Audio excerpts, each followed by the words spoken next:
Small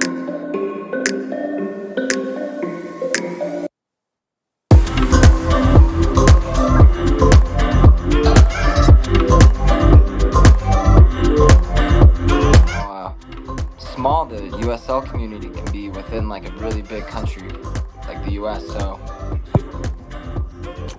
Hello, everyone, and welcome back to another Linners and Wosers episode. I'm your host, Riccardo Cominelli, and today we have a super special episode kicking off the 2024 year. I'm joined by two amazing guests. We're going to go ahead and chat from things about the Super League, take a look at the U.S. men's national team roster that was just released for the Orlando camp, aka Camp Cupcake. We'll go ahead and take a look at our predictions that we made for the Premier League at the beginning of the season and how close are we to take a look at that.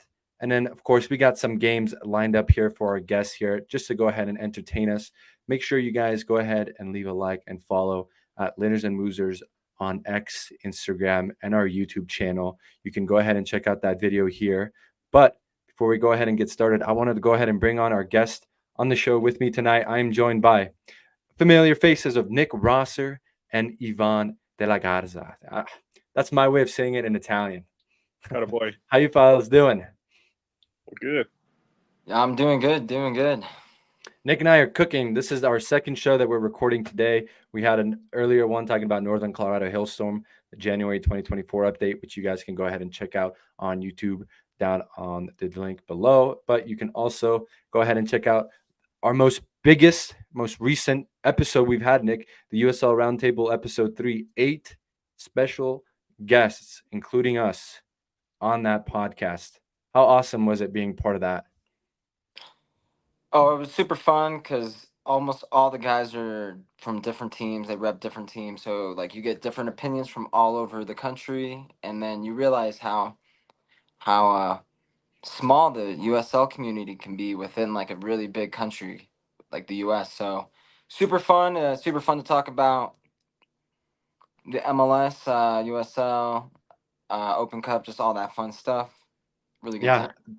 Super packed episode with a lot of fantastic legends from around the league. I mean, ranging from the US Open Cup, the League One Cup that's just around the corner, and the 2024 season that's just about to start in 2 months. What's ahead? We even dove into, again, this is on NoCo Hailstorm's video that we just made, the 11 returning players, our expectations, etc.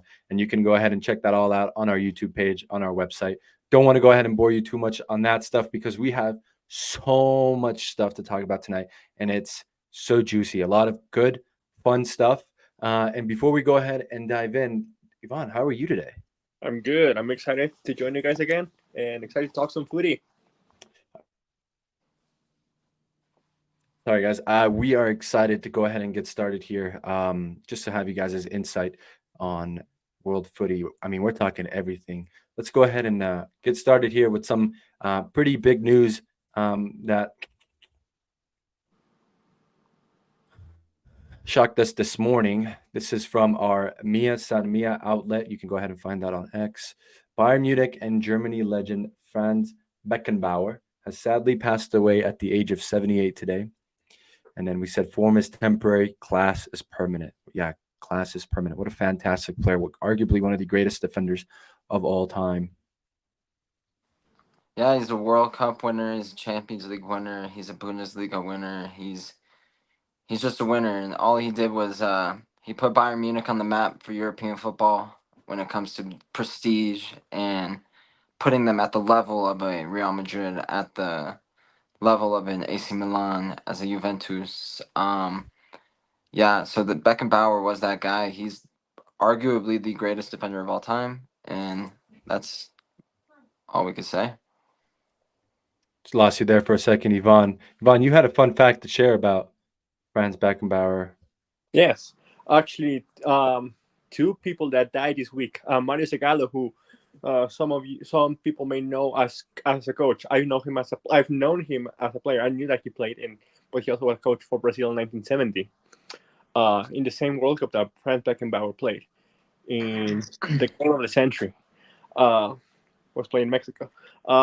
Yeah, Mario Zagallo, Franz Beckenbauer, and Didier Deschamps are three people that have won the World Cup as player and coach. So I mean, when you talk about Franz Beckenbauer, you're talking about a legend that almost a lot of people talk put in their all-time 11. This man changed the way we see defending. This man was a complete footballer in the midfield and in the defending side, um, and he just portrayed that German power that we know in football and we love in football. You know. Tell Going us to be an more about. individual. I was gonna say, tell us more about Zagayo as well. Yes. So he won the World Cup twice as a player in 1958 and 62, and then as a manager in 1970, and then in 1994 as an assistant coach with Scolari, Luis Felipe Scolari, who was a coach in 2002 and 2010. So yeah, we're talking about two legends. Zagallo a little bit less known, but I mean, shocking for football, and it's going to be, and they're very sad losses too. Yeah, this is an individual with pure class, phenomenal on and off the field. Just a lucky opportunity that our dad, our parents got to watch him in his prime. We only got the opportunity to do that by watching videos of him while he was playing. But a tribute to both of them who have recently just passed away here, and the legacy they go ahead and leave behind in World Footy. Um, so we are super thankful for that. Want to go ahead now. Let's go ahead and jump on to a different topic here, just to go ahead and change direction. I'm going to go ahead and bring on something that, since we last spoke, we haven't had the chance to go ahead and sit down and discuss our reaction to it. But this is something that came pretty recently, the European Super League. If you guys saw last month, aka last year, it was ruled through the European courts that it is unjustified, it's unlawful for UEFA to go ahead and be the primary sole proprietorship of running a tournament on European soil. So these clubs, specifically Real Madrid and Barcelona, wanting to go ahead and start up the European Super League. And that really took traction when we saw a statement come out.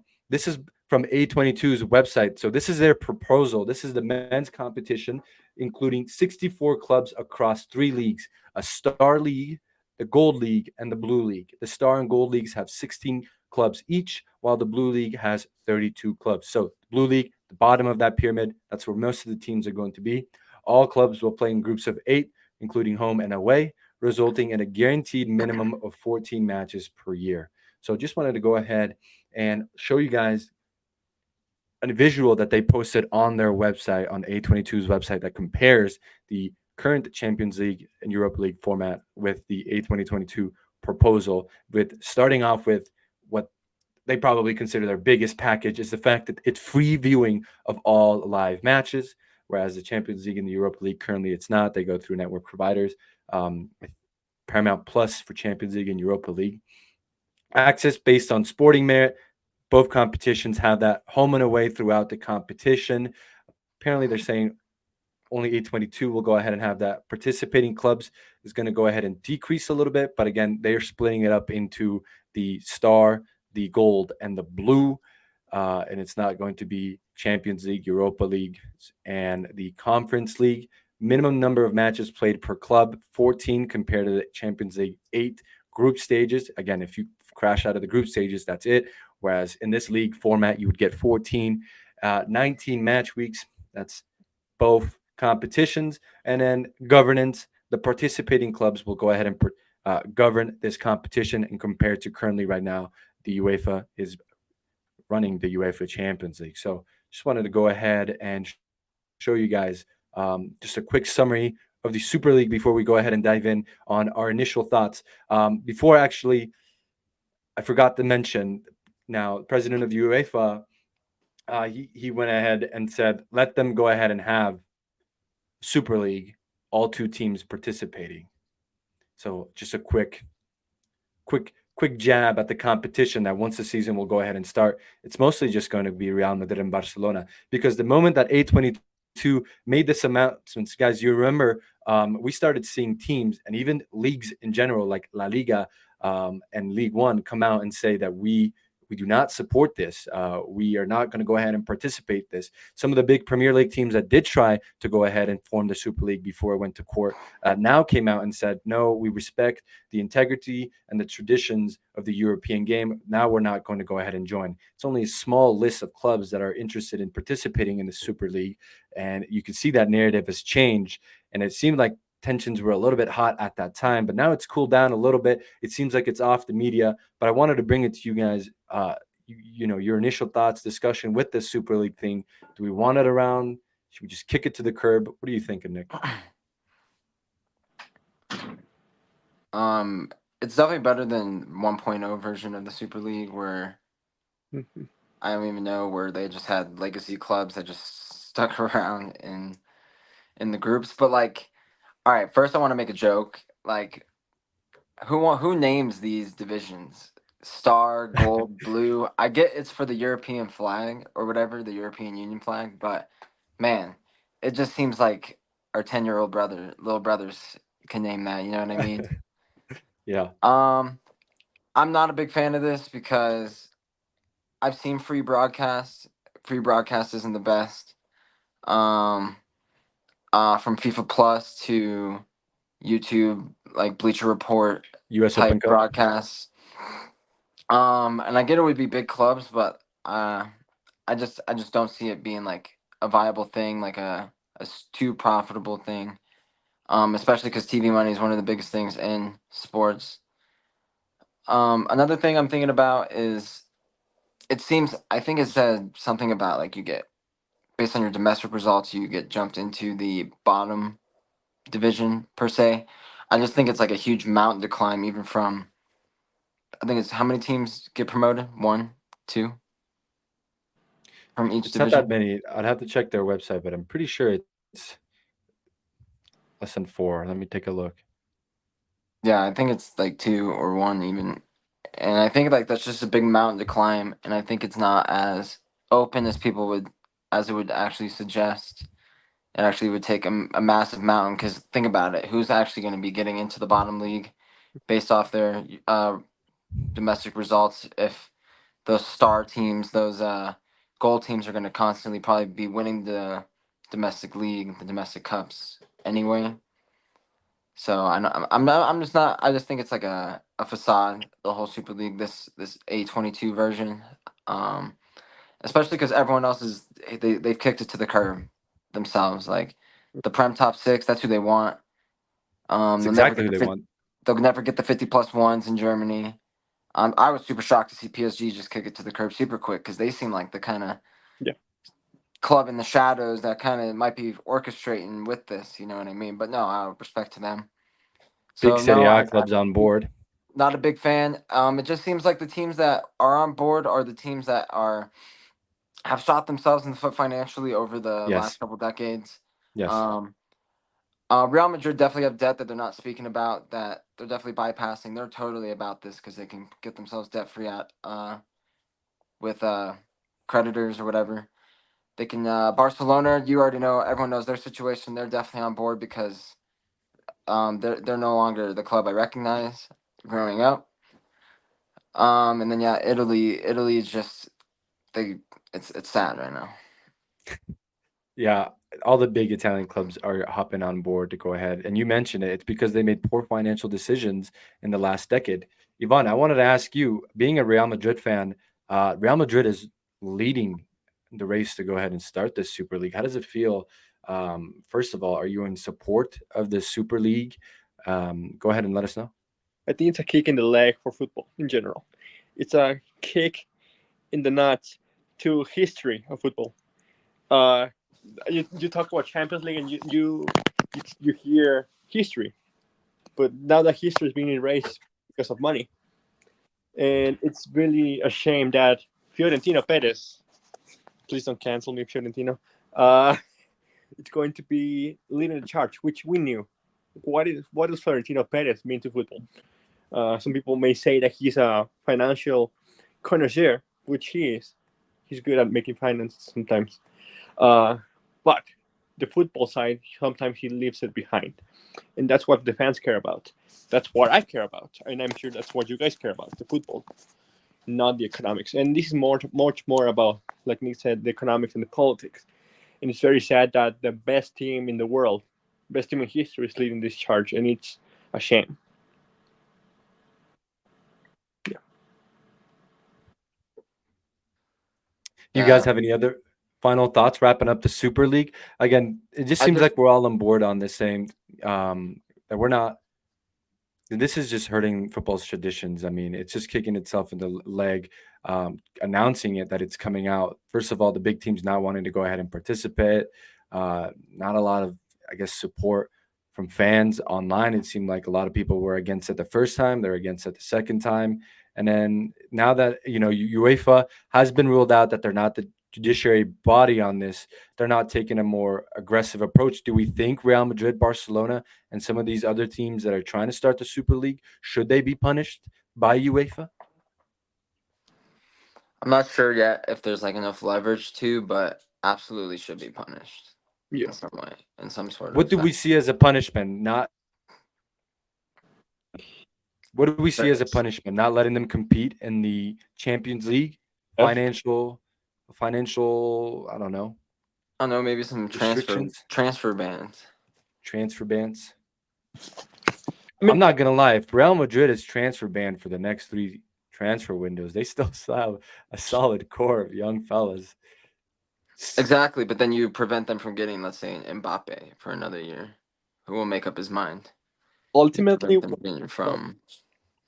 Sorry. But yeah. Oh no, go for it. When we talk about punishments, who is the ones that end up hurting the fans? No, it's not going to be Fiorentina. It's not going to be Laporta. It's going to be the fans.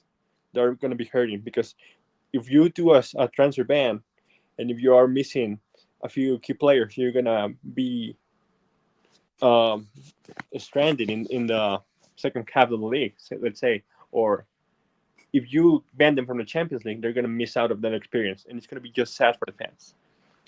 I agree, but I think like Real Madrid fans have had plenty of time at the top, and I feel like football needs a little bit of a transition where they don't get what they want. Real Madrid fans don't get what they want for once. They have to sit back and watch their team struggle a little bit, like AC Milan is and was. Was. You have to say was. Right now, the only thing we're struggling with, I think, is just the way we play under Stefano Pioli. It's not consistent enough, but that's for another conversation. I wanted to go ahead and switch gears into a new segment, guys. Wanted to go ahead and line up the mood a little bit. We're going to go ahead and play a game, and we're going to go ahead and test out just how smart these two guys are. The game is Guess the Footballer World Footy Edition. The rules are simple, fellas. It's going to be 5 hints. Each hint, or I guess each page, you get 1 guess. So if you can guess it before all 5 hints are used, and the hints will get easier. So at first, you look at the first one and you're like, huh? By the time you get to the last one, if you haven't guessed it, you need to go ahead and watch some more footy. Are we ready? All right. Remember, 1 guess each round. Let's start with, this player is still currently playing. Take a wild guess. Is he number 16 or something? Domenico Berardi. Domenico Berardi, great first guess. Like, seriously, great first guess, but no. Am I supposed to guess by the name, by the number too? Whatever comes to your mind. Just any player. The hint was he's still playing. That's a kid still playing right now. Edson Alvarez. Edson Alvarez, no, I'm sorry. All right. Moving on to the next hint. Played for Inter. Played for Inter. One of the teams he played for was Inter. Correct. So good guess. Good thinking, Nick.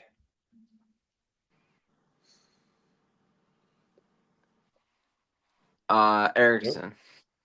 Ericsson. Good shout. Lukaku. And that's wrong. Lukaku. Good shout. And that's wrong. Oof. A Premier League winner. Oh. Ashley Young. Ashley Young. That's a really good guess. It's not Ashley Young. He does fit the criteria, though. But not all. All right, who else for those English people that just went over there? Sorry, buddy. You're going to have to wait until next round. Ivan, a chance to win it in the next 5 seconds. I got nothing. Got nothing. Nothing, unfortunately, did not win the Premier League. Literally could have guessed anything. All right, next hint. Can we get it on this one? Played for Roma. Put your phone down.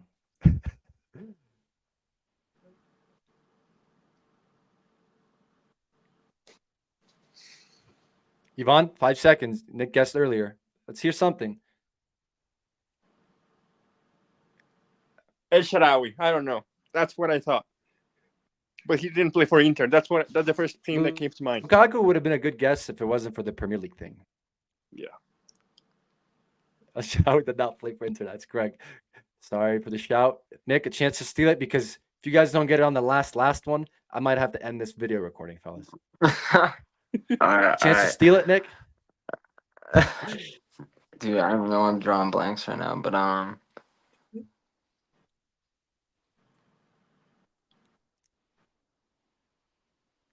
Roma. No, I don't know. On this round. Yeah, I'm sure he bagged a lot of goals for these teams, though. Oh, I know who it is. All right. Oh, you want me to take go? a guess, or should I go to the next one? Is it Edin Dzeko? Is it Edin Dzeko? Yes, it is. There we go. Fellas, that was a sweat or what? Jeez, man. Wow. I don't know. I'm not going to lie. The Ashley Young threw me off for a moment there. And Domenico Berardi, just the fact that Serie A player just scared me for a moment. I thought you were in the zone. No worries. Unfortunately, the fellas, it took them 4 rounds for Nick to go ahead and guess. And it's 1-0, not a big deal. We're doing another guess the player. Nick is winning tonight. We got one more guess the player later tonight. But before we get to that, you already know, Nick, what we have to go ahead and cover just for a little bit. Dun, dun, dun, dun. Camp Cupcake, the U.S. men's national team training camp roster that's upcoming here in Orlando, Florida. Just let's look at initial reactions at this roster. In goal, Drake Callender, Roman Celentano, Patrick Schulte. Those are MLS goalkeepers. Inter Miami, FC Cincinnati. I'd have to look up Patrick Schulte real quick. Nathan Harriel in the back.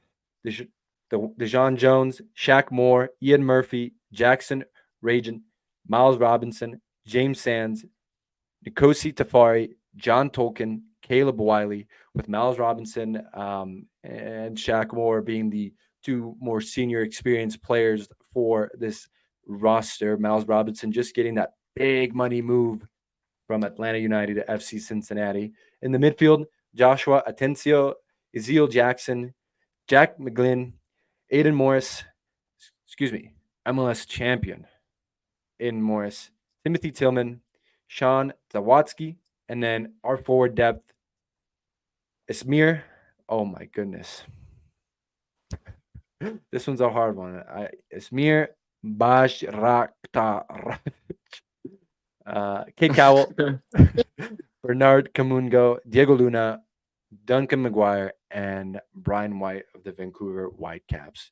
What a look at this U.S. men's national team roster. Again, this is for the January camp coming up here. It's filled with MLS players that Greg is bringing up to take a look here ahead of the competitions for this year with Copa America just around the corner. But looking at this list, I mean, even if we were thinking at how we are building a U.S. Olympic team to send to the Olympics, how many of these guys are you just looking at and just thinking, are these U.S. men's national team caliber? Are these part of the project heading to 2026 and beyond?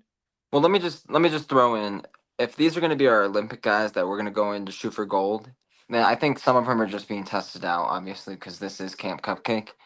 Because I think there's a big miss in the defenders for me and Griffin Dorsey from Houston Dynamo. He is a U.S. Open Cup champ. He scored in the final. Yeah. He is a Colorado local lad born in Evergreen, Colorado, so not too far from any of us. I just think he's a big miss. And if you're looking at that forward line, I'm there's plenty of names to be excited about. I'll tell you who I'm excited for in a sec. But I think you could use a Cole Bassett from the Rapids. Exactly. Um, Interesting snub. I think he easily could be on the roster. What do you think about the Cole Bassett snub?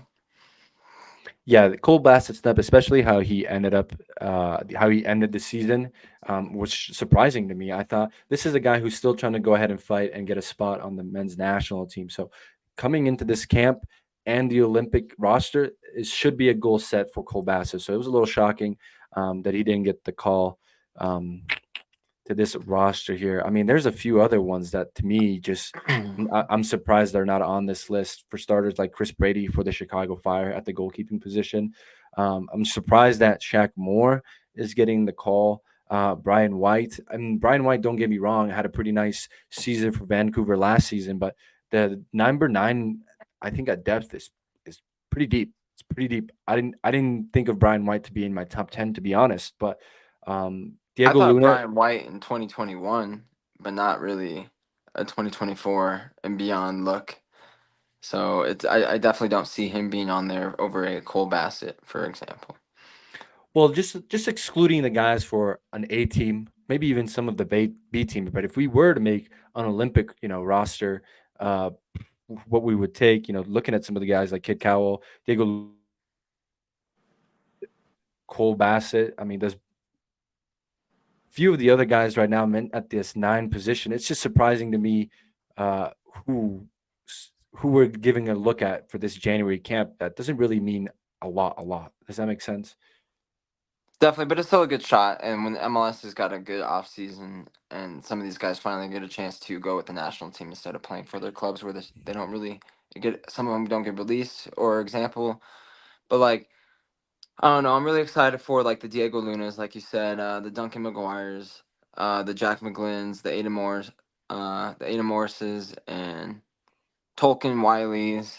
I think this is their really chance to try to like stamp themselves into Yeah. the U.S. men's national team, maybe like B squad, to represent that MLS from that league, Hmm. to eventually make the A squad when they get a little bit older. Because right now the A squad's a little bit hard to crack into. The team's pretty good, but yeah, I think this is a really good opportunity for some people.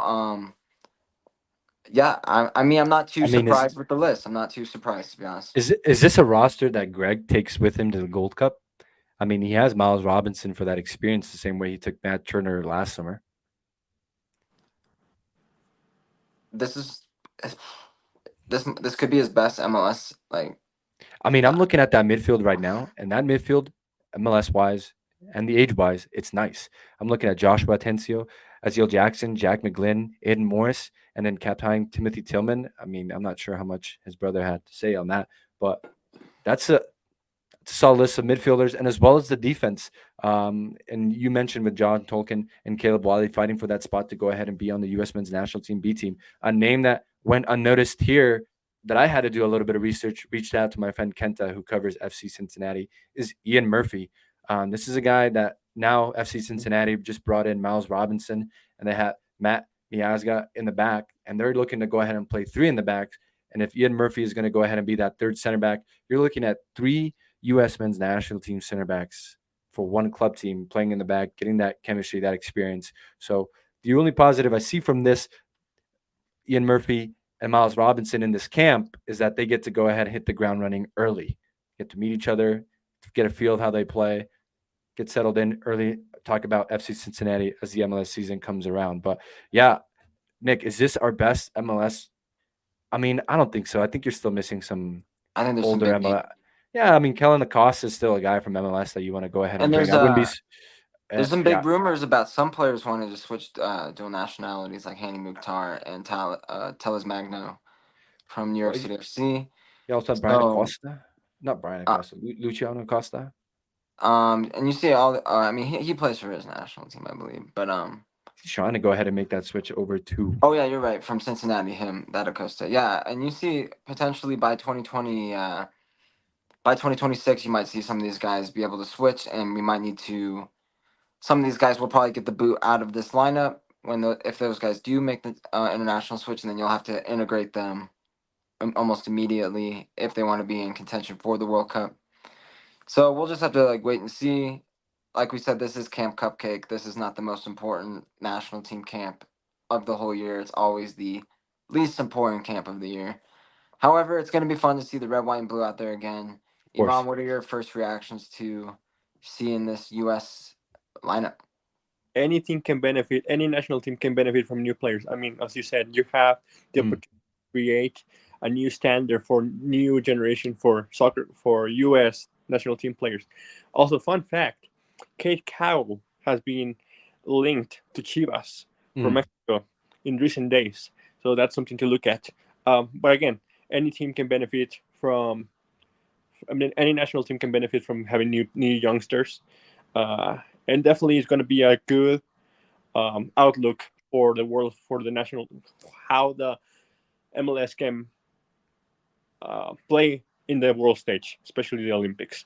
Kid Cowell is bringing in a lot of attention from Mexico. I've been following the news through my friend and reporter at Area Sports Network, Fabian Renkel, and like the seventh most searched thing on Friday was Kid Cowell, and I think the sixth was Chivas. And this was in Mexico, so there was insane hype Mm-hmm. regarding Kid Cowell coming to Liga MX. Did you Well, put, you already saw we already yeah. saw Brandon Vasquez from FC Cincinnati make that move Yeah. to Liga MX. So this is an interesting another young U.S. men's national team player joining Brendan Vasquez and Zendejas, who's at Club America in Liga MX.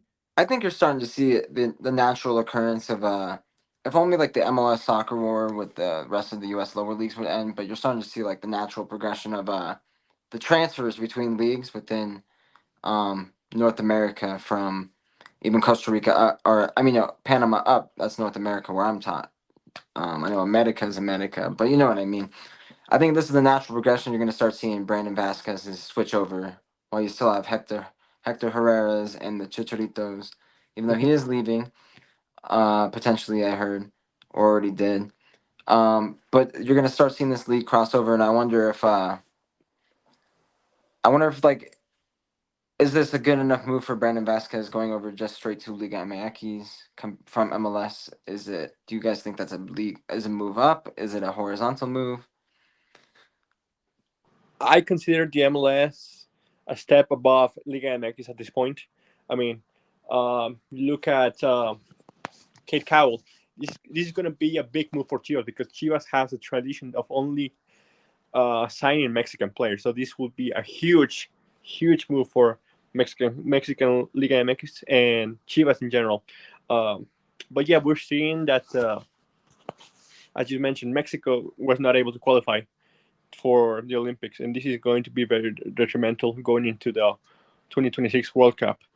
Um, but you see the generation that they have, USA has a lot to play with, and I don't know, you guys know this better than me, but having youngsters is very, very good.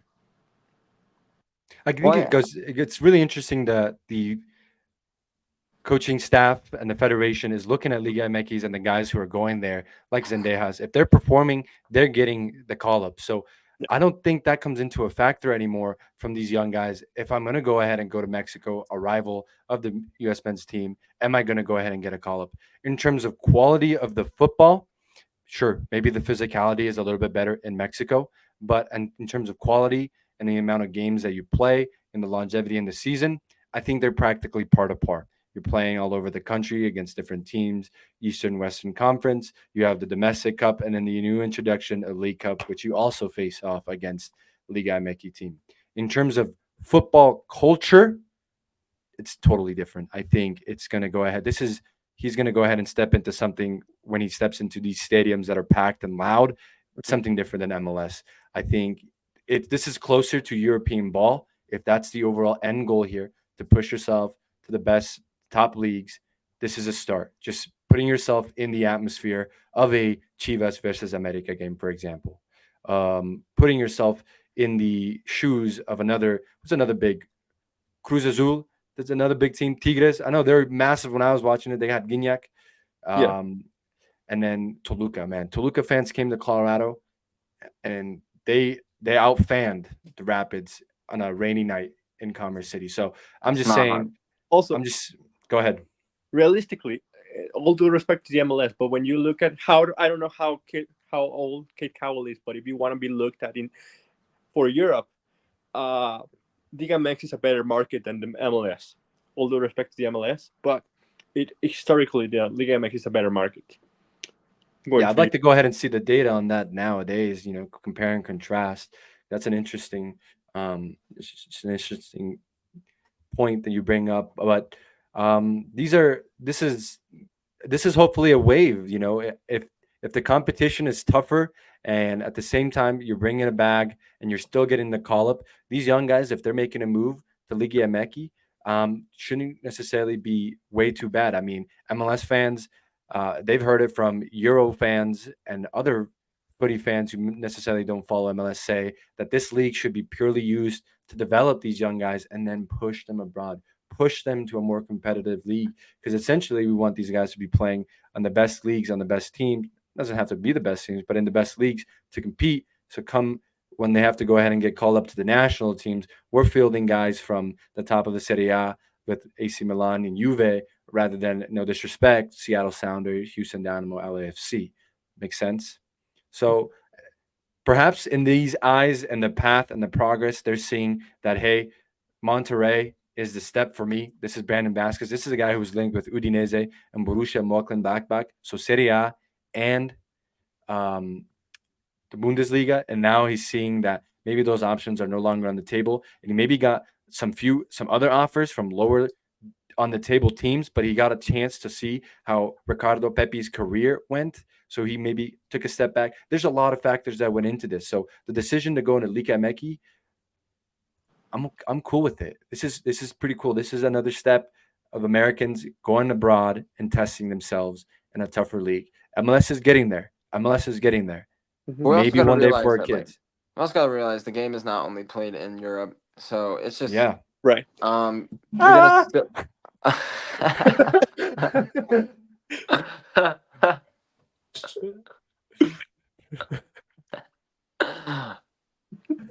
I'm so sorry, dude. Oh, you have to keep that in. I was just saying that Bloopers. the game is not only played just in Europe. You're gonna find culture, and you might still get paid.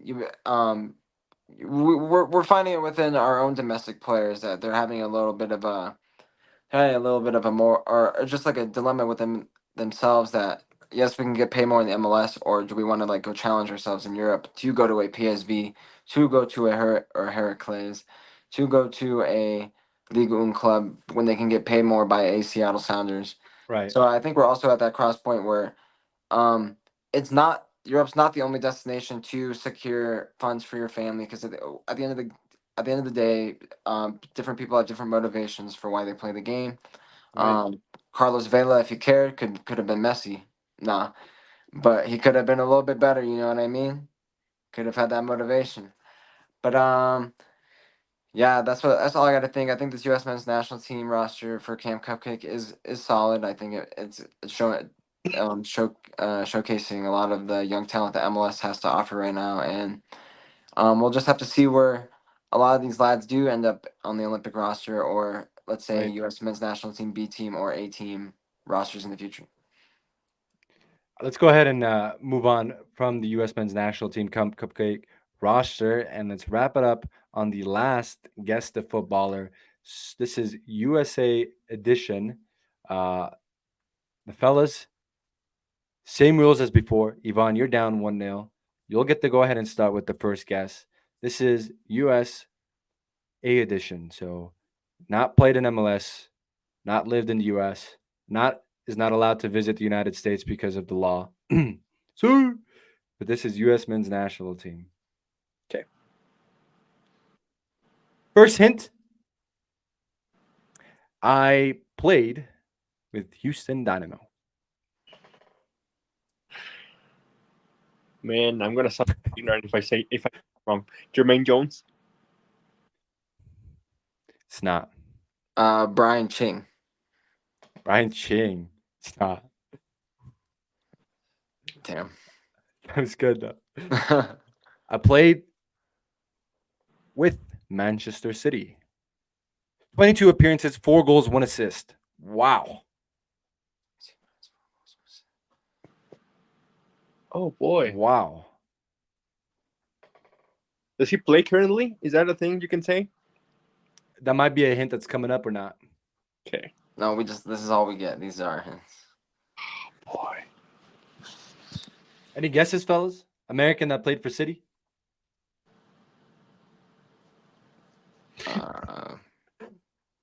Oh no. Is it? Oh. No. No. Ian Wolf or whatever his name is. Ian Wolf. Good shout. Nope. Next. Yvonne? Boy. Cherundolo. Steve Cherundolo? Yeah. No. Good guess, though. Good guess. Good. Like, I think that's probably the closest guess we're going to get. Yeah. Unless you get it right. All right? Yeah, no. Played in 4 World Cups. Oh, is it DeMarcus Beasley?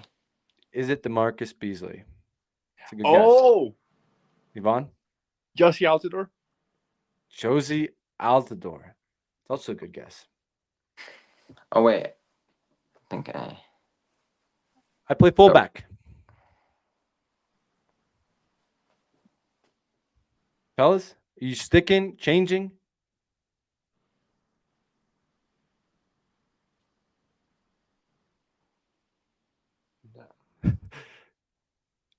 Are you sticking with Josie Altidore? He didn't play fullback, though. No, he did not. Give me sticking like with 10 DeMarcus seconds. Beasley? Well, it's wrong, so no. What is his name? Bocanegra. Carlos Bocanegra. Yeah. I'm taking random guesses now. What position did Josie Altidore play? Striker. Okay. Right. And DeMarcus Beasley? Well, I already gave my answer. I said Carlos Bocanegra. Carlos Bocanegra. That's another good guess there. What did I say with FIFA? Oh, yeah. Won the Gold Cup 4 times. Dude, that could be anyone. I'll give you guys maybe an easier hint than all of this. The name was thrown out there. DeMarcus Beasley is my final answer. Beasley or Bocanegra? Or I thought I should get the answer when I say it. It's Bocanegra. Yvonne, you're locking in Bocanegra? Yeah. It's definitely Beasley. No way Bocanegra. Marcus Beasley. No way Bocanegra played enough tournaments. You're trying to get Yvonne in the game. Yeah, you definitely got it right. I definitely knew that the 4 World Cups would give it away. Like, there was no way. The Man City one, this is interesting. He played at Man City for 22 matches before going to Rangers. And then from there, he spent a lot of his time in the PSV and then moving over to Chicago Fire and then ended his career at Houston Dynamo. Yeah, but what type of city was that? That was pre-Oil City, probably Championship Division City. He was a fraud. Not he was a fraud. I mean, that city was a fraud. No Premier League for Liverpool City. Don't forget that. Hey. Yeah. Man, you used that clip too. Hey. 2-0. I want to go ahead. Well, we don't have much here on. It's 2-0. Yvonne, you have a chance to bring it back here with the tic-tac-toe we're going to be playing later. But before we go ahead and do that, guys, let's take a look here at the Premier League table. And then we're going to go ahead and show our audience here our guesses that we made earlier the year, and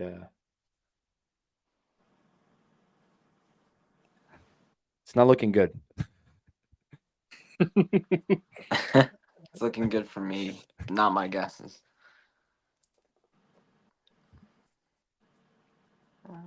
Share this tab instead. Throw it up there with the round 20 best 11. At the top, we have Liverpool with 45 points. Something that Nick did not expect coming out of the season. Something that Ivan thought would get Jurgen Klopp sacked. So interesting. Interesting. Aston Villa second, Man City third, Arsenal fourth after spending quite some time at the top at the beginning of the Mhm. season. Tottenham fifth, also same thing, spending some time at the top of the table. Now see themselves in a fifth spot. West Ham, Brighton, Man United, Newcastle, Chelsea. Awful, awful 2023 half of the season so far for those three teams. Wolves see themselves in the middle of the pack with Bournemouth and Fulham after all three teams picking up what seemed awesome form at the end of the last quarter here in November and December. We saw how exciting Fulham was to watch playing footy, and Bournemouth just getting all these goals through Dominic Solanke. And then Crystal Palace at 14th, Nottingham Forest 15th. That's where Matt Turner is currently at for the U.S. men's national team, who's been having some disaster classes in the last few matches. Everton, excuse me, Brentford at 16th, Everton at 17th, escaping the relegation after being deducted points for breaching FFP rules. Luton in 18th with a chance to go ahead and escape the relegation. Burnley, a Vincent company, playing so poorly. I think we all overestimated this team. And then at the bottom, Sheffield United, who've already sacked their coach and then their new coach to go ahead and kick off their 2024 season. But fellas, our guesses. Who had Liverpool at first? Nobody so far. Season's not over yet, but this is where we stand at right now. Manchester City, all of us thought, and Manchester City right now is currently sitting in third, so not totally out of the picture. Arsenal, for all of us in the top four, which they currently are. Liverpool in the top four as well. I think we might have overhyped Manchester United. All of us that they're having, their new forward, Rajman Hoyland, finally got his first Premier League goal of the season. Waiting Huge on me. No, just kidding. yeah, on Aston Villa, by the way, after Garnacho brought him back too. But scared for Eric Ten Hag to go ahead and get the sack there. Chelsea also might have ranked them a little bit up there. Ivan, you got them at fourth. They're not even in a European spot right now. Um, your relegation battle, Nick, looking nice between Sheffield United, Luton Town, Nottingham Forest, Everton. I think we all really spoke negatively at the beginning of the season about Wolverhampton. We weren't sold on their project, so we had them as a very bottom of the half table team. But they're punching right now at 11th after, again, picking up good form here to go ahead and end out the year. And another team that probably surprised us all, who's sitting in the middle of the pack, is Bournemouth. Yvonne, you have him at 10th, so you saw some. Actually, you're cooking too. You had them at 11th, Nick. The only one who didn't see anything in them was me, I guess, having them at 17th. Um, but Aston Villa, Yvonne, thinking the 12th. I didn't have them too highly as well at 5th. Nick, you didn't have them highly either at 9th. Now they're sitting second in the Premier League. I had them nicely. I just didn't expect this crazy of a season at second. Wow. In Liverpool as well, taking full advantage of Arsenal and Yeah. Tottenham dropping points and just them picking up, excuse me, and Manchester City dropping points. Liverpool just casually picking up their 3 points and moving along. And now they sit at the top of the Premier League, only having lost one game, tied 6, won 13. That's the least amount of losses by any Premier League team in the year so far. Feeling good, Dick, or what? Yeah, I'm feeling good about the season. I'm feeling good even about this table. Yeah, Everton are actually doing much better than I expected. I give them 10 more points every time I look at that table to try to judge their form, where they really are at the table, because they really are punching way above their weight than I gave them credit for. The bottom three. What is the current bottom three again? It is Sheffield United at the bottom, Burnley above them, and Luton. Yeah, I definitely didn't give Nottingham Forest the credit they deserved, and then I definitely thought the company would have Burnley playing some, typical City ball that we've seen from Mikel Arteta, that we've seen from Pep himself. I thought we would see a nice transition down from another player. Unfortunately, maybe we definitely could have seen the writings on the wall with all of those players that no one's ever heard about on their team. I mean, no offense if you haven't heard of them. It's going to be a little rough in the Premier League, the most known league in the world. So, Yeah. um, yeah. Other than that, I can't believe I have City at the top. I mean, I have those two teams at the top because I saw this Arsenal team. Yes, in bad form right now, but they have a strong team, and City are just City. And City are just one win away from being in second place, only 2 points behind Liverpool. Anyway, so we're looking at another City pool title race. In the books almost. So it'll be interesting. Sheffield United and Nottingham Forest have both parted ways with their head coaches at the beginning throughout the season so far. But look who is next on the hot seat between Vincent Company at Burnley, Mauricio Pochettino at Chelsea, Eric Ten Hag at Man United, Eddie Howe at Newcastle. I'm gonna be Nick, real. I think mm, um I think Burnley's gonna give Company the benefit of the doubt and try to get him to the end of the season to push him out of the relegation zone. I think with their aspirations and with their money and with everything, I think Eddie Howe is the one on the hot seat right now with Newcastle's form. They've been dropping like an anchor, like real fast. And I don't think Eddie. I think the management or the ownership will see Eddie Howe as maybe not being the manager to take him to the next step of the Champions League. They made the Champions League this last year, but let's say the Champions League out of the group. Yeah. To start competing for the domestic titles like the Carabao Cup, the FA Cup, and to start slipping into the top four more consistently. I don't think Eddie Howe is definitely. I mean, not me. I mean, I just think he's. I think he might be like a little bit in over their head. His head. Maybe they'll give him one more transfer window, but I think they might use the opportunity to find another coach and start fresh in the summer window. Like eventually in the season. guys, who looks good so far coming into Christmas? Which team surprised you the most? Looks really good.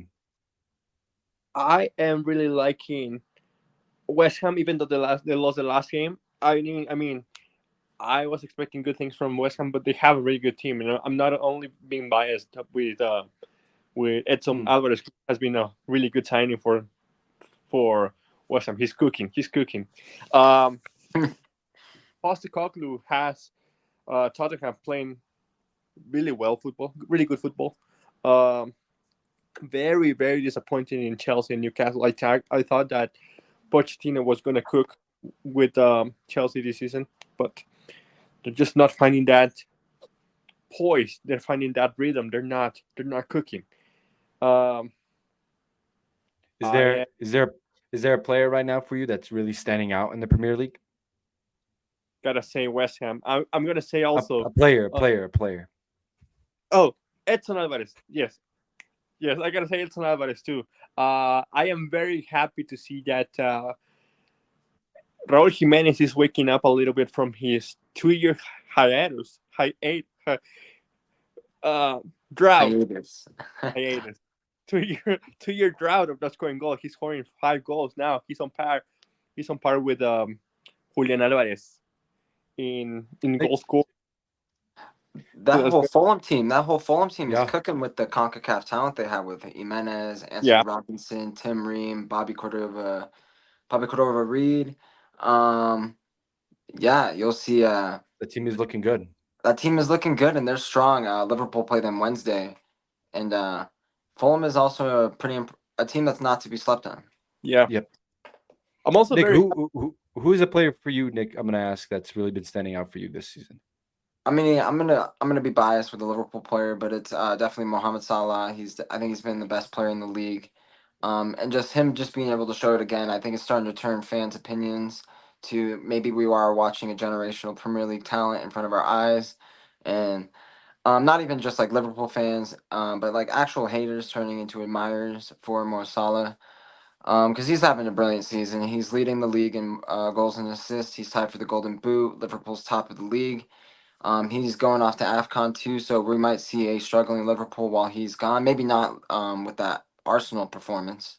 However, yeah, I think most solid, just him standing out, being that dominant force yet again. Also, I gotta say that as soon as Ten Hag got rid of Elanga started popping off with Nottingham Forest. I know, although it's not showing up on the table, but he's doing well for himself. Rico, who's your standout?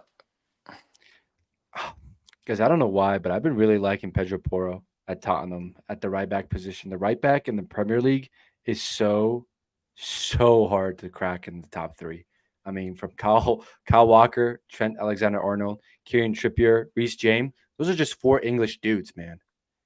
You know, there's some. Then you have Ben White.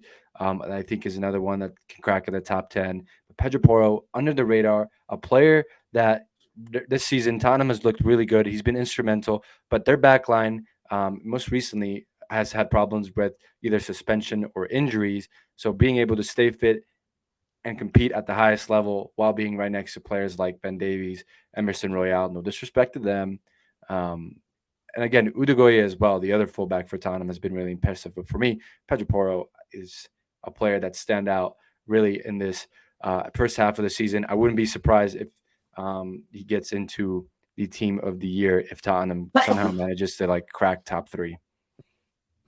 Absolutely, I think Tottenham need to get a little bit back into form, which is not something they can't do. Well, they look yeah, so he's much definitely been different without their standing out. good. They look so much different without their good key players. I mean, without James Madison in the midfield, without Bissouma or Sarr running the midfield, it just looks different. Like Pierre Hobier, he was a great player. He looks like he fits nice in the system. However, there's just not that spark, that creativity that some of these younger midfielders have to move that ball up to Heung-min Son or Richarlison. And Richarlison, I think, makes 1 out of the 5 he misses. So the links that they're linked with right now to upgrade their attack are really needed players, especially for this side that is really free flowing football. This attack, they're getting plenty of opportunity. This Tottenham looks so much more alive than they did with Harry Kane up top, even though he was bagging the goals for them.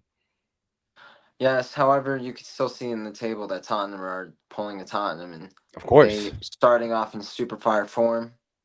You're questioning to yourself, are Tottenham in the title race? And then they just form hits, it drops. Tottenham are definitely going to be fighting for probably the European spot again, which has been them the last decade with Harry Kane. So well, what's different from Ange, from Pochettino to Jose Mourinho to everyone in between?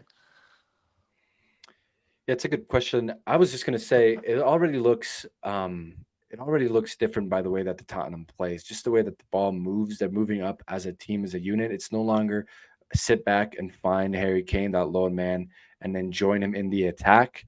You could see the build-up play, and their fullbacks get up with the ball. So that's why I put emphasis on Pedro Porro, just one of those guys that is able to go ahead and get some shots off in the attacking third, lay some crosses in, and the game is changing a little bit. The modern fullback is being asked to go ahead and join in possession and in the attack.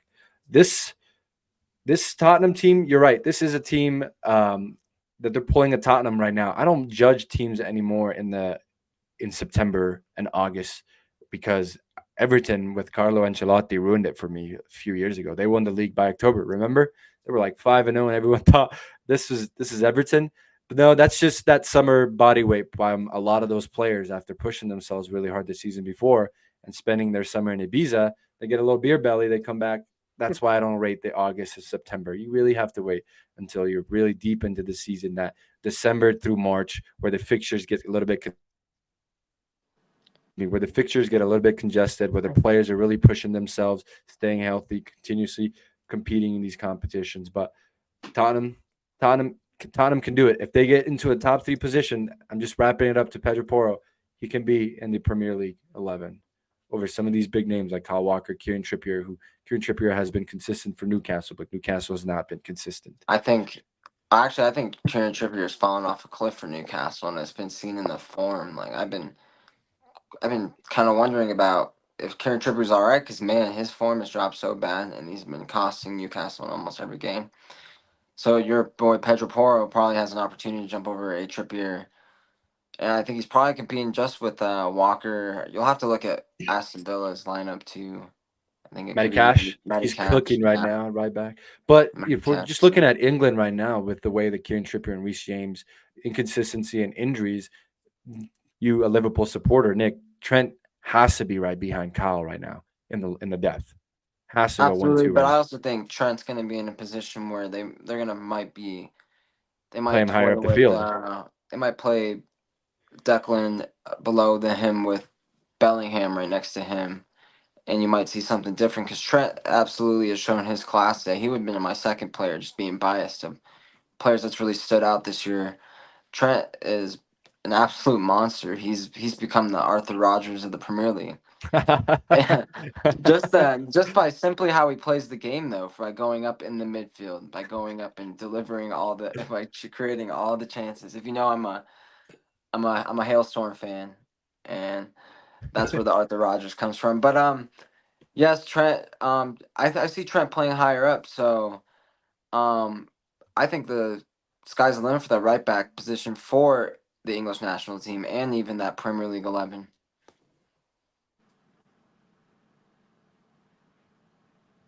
Any final thoughts before we go ahead and conclude here? Just our predictions, our look back at what the Premier League 2023 concludes as we head into the second half 2024. If nothing else, fellas, I'm going to go ahead and jump in to the last game of the night for us.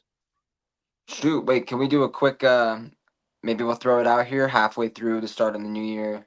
Let's do our final let's do a top 6, our last top 6 before the new year ends. Last top 6. So we got our first predictions, and so far none of us have been right with whoever's at the top. So now we can get a second shot at it, and we can look at them both maybe at the end of the year, and to be like, how do we do halfway? How do we do at the beginning? So my final top 6 is probably going to be, I'm going to go Liverpool at the top. Yeah. I'm going to go Manchester City second, Arsenal third. I'm going to go Villa fourth.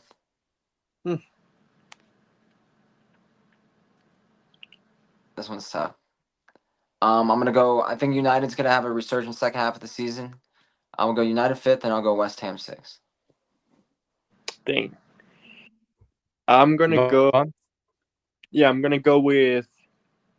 I would love to see Arsenal just come back, but they're not going to. So I'm going to say Liverpool stays. I'm going to say Arsenal second. And their burnout is going to continue for Man City. They're going to end up at third. Fourth is going to be Aston Villa. Fifth, West Ham. And sixth, Tottenham.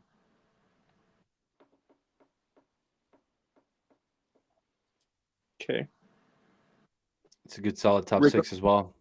But it looks like we all have the same I was going to say, it looks like we all have the same top there with Liverpool ending the season. To me, to be honest, Liverpool, Man City, it's all the same. I think that's going to be 1-2, whether it's Liverpool, Man City, Liverpool. That's your 1-2. And then following in third, I'm going to be a little bit bold and say Aston Villa. I don't think they drop that many points at the end of the year. But Man City and Liverpool are just going to go ahead and pick up the most points out of all of them. There might be a few ties in there for Aston Villa. Fourth, I think Tottenham is going to squeeze one over Arsenal, and then fifth, Arsenal, and then at 6, Brighton. Brighton's just going to go ahead and finish up there with the Zerbi ball. It's just going to go ahead and close out the rest of the year looking nice. So that's my top 6: Liverpool, City, Villa, Tottenham, Arsenal, and Brighton. Solid. All righty. Perfect. And United relegated. No. Let's go ahead and jump in here to this new game here. We're gonna go Nick versus Ivan to start. Excuse me. We're gonna go Nick versus Ivan to start. Loser will play against me, and then I will play the last guy. So all of us will play each other once. Okay. Perfect. Do you want to see my Theo Walcott impression real quick? Yes.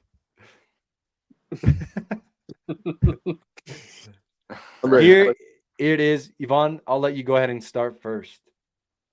Okay. Wait, remind me of the rules again, because I am so lost again. Okay, no worries. I'll explain the rules also for everyone at home in case you didn't know. This is tic-tac-toe. It's showing on the y-axis on the left and the x-axis on the top a player that has done both. A player that has both played for Arsenal and Manchester United. Okay. Should I do a bingo one in the middle? No. Come on. So, Yvonne, you'll go ahead and start. It's tic-tac-toe. You literally just have to get 3 in a row correct. For the middle between Man United and Arsenal, I'm gonna do Robin van Persie. Robin van Persie.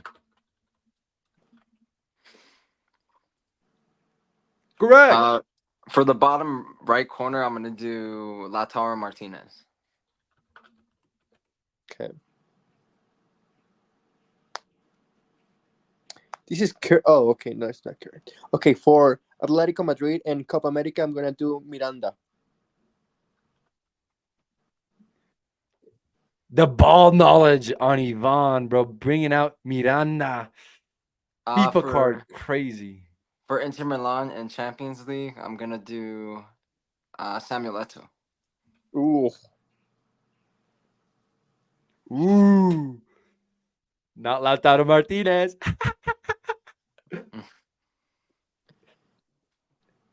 Yvonne almost closed out the game. Yvonne, you need an Inter Arsenal, or else Nick steals it.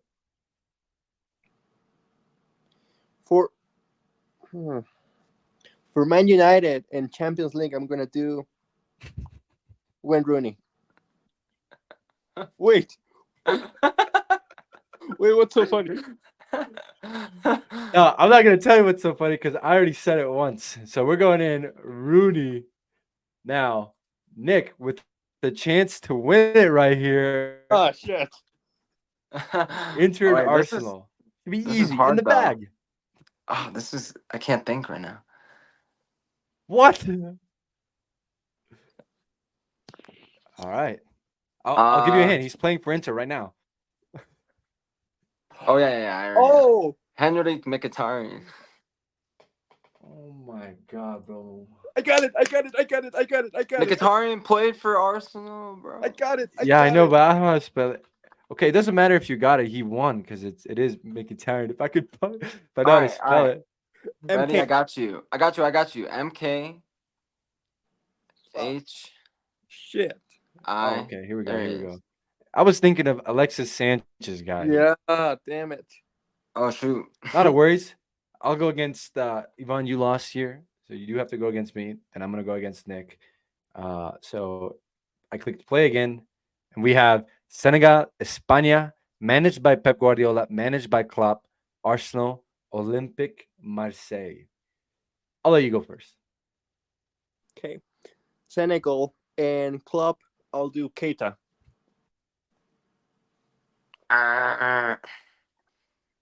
Naby Keita. Nope. Sorry. Incorrect player. I'm going to go ahead and steal that. He's Guinea. Oh. Go ahead. Oh, damn. no. Okay.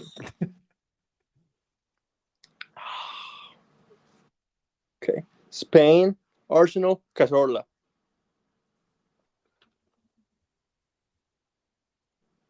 Great guess. I'm going to go managed by Klopp and Spain. Practically the best of all time. Alberto Moreno. Liverpool fans know the GOAT. What was that thing he sang in the locker rooms when he beat United? Oh, he was at Villarreal. I have to send you that video. Yvonne, a chance for someone who was managed by both Klopp and Guardiola to beat me. I already thought of 2. Not, I'm taking the dub home. I've already thought of one. I've thought of him too. And I thought of his buddy that played with him. Gosh.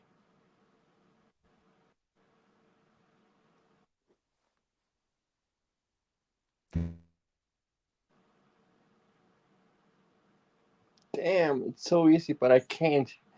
I'm blanking. Do No. you want a hint? No, Sure. he does not want a hint. He I'll give you a hint. currently plays for Liverpool. He plays for Liverpool now? Yeah. We are not thinking of the same player.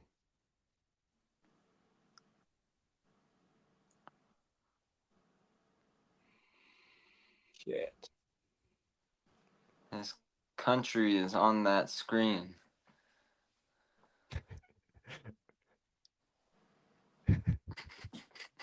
Matip. He's good. You got this, bro. Matip. Rico, take it home. Damn it. I am. I don't know who you're talking about, Nick. I'm going Götze Lewandowski. I went Thiago Who were you Alcantara. thinking? Alcantara. Thiago. Thiago, yeah. Forgot Hospital FC. All right. Hopefully we get a harder one for you and I, Nick. And I will let you go ahead and go first. We have Tottenham, Real Madrid, Inter, Croatia, Man United, Portugal. This, honestly, if this doesn't end in a draw, I'm going to be disappointed in us. This is so easy. And we Can can't I use the do same player. Ivan Perisic, the top left corner? Thank you, because I didn't want to use it for the Inter one. Fuck. That's gonna get tough, bro.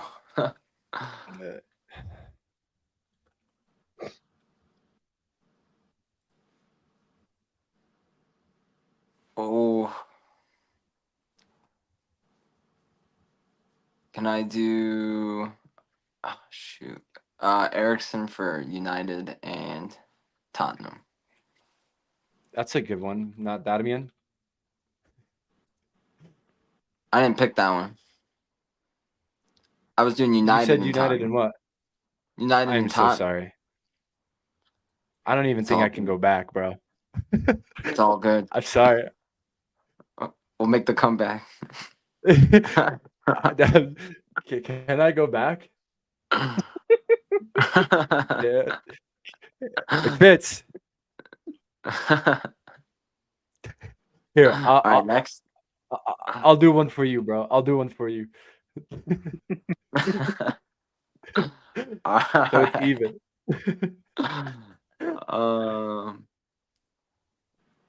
Shoot. Yeah, can I? Oh wow. If this doesn't end in a three-way tic-tac-toe, it's gonna have to be whoever gets the most right on the board. This So one's try tough. not to get any This wrong. one's tough. This one's tough. What do you mean? I have one for all of them. Oh wow. I might be able to take this home, but All right, Chat. I skip right now. I'm blanking. Oh yeah. It's easier when I'm not playing. Damn. Wait, oh, that's Real Madrid, bro. I thought that was Roma. I can't see. oh my bad. That's it, right? I was like, dude, this is. I can't think of one.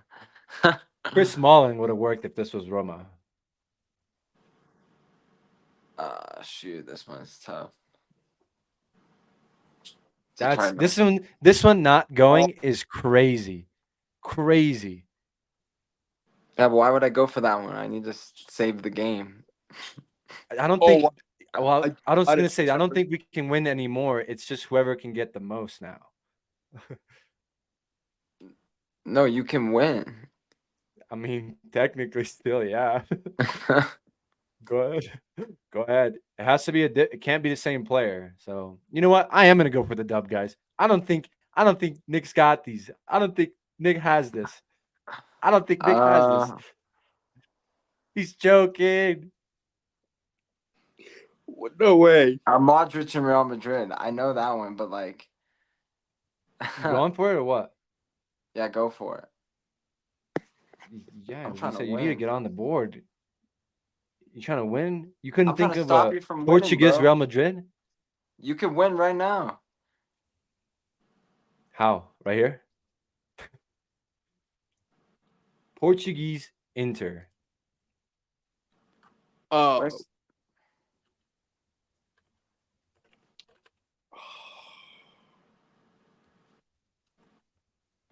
No, that's not what I was thinking. That worked though. Like that. I was thinking Figo right here, There you go. and then Gil for Portugal Tottenham that Mourinho brought in. He's Spanish. Yeah. Is he Spanish? I thought he was Portuguese. Yeah. Spanish? Sounds Spanish because of that game. You could Gil. do That was Andre fun, guys. Gomes. I'm not gonna lie. You could do Andre Andre Gomes Gomes. for that. Well, that will go ahead and actually just go ahead and wrap up here on the 3 games that we went ahead and played. It's going to be fun editing that part out, guys, later, making clips of you guys' football ball knowledge. Hopefully, some of those clips will go ahead and go viral so the fucking internet can Roasters. yeah. Man, we look like we're brain dead. Modric. They're gonna be like Modric. Oh, they're gonna think I support Cristiano Ronaldo.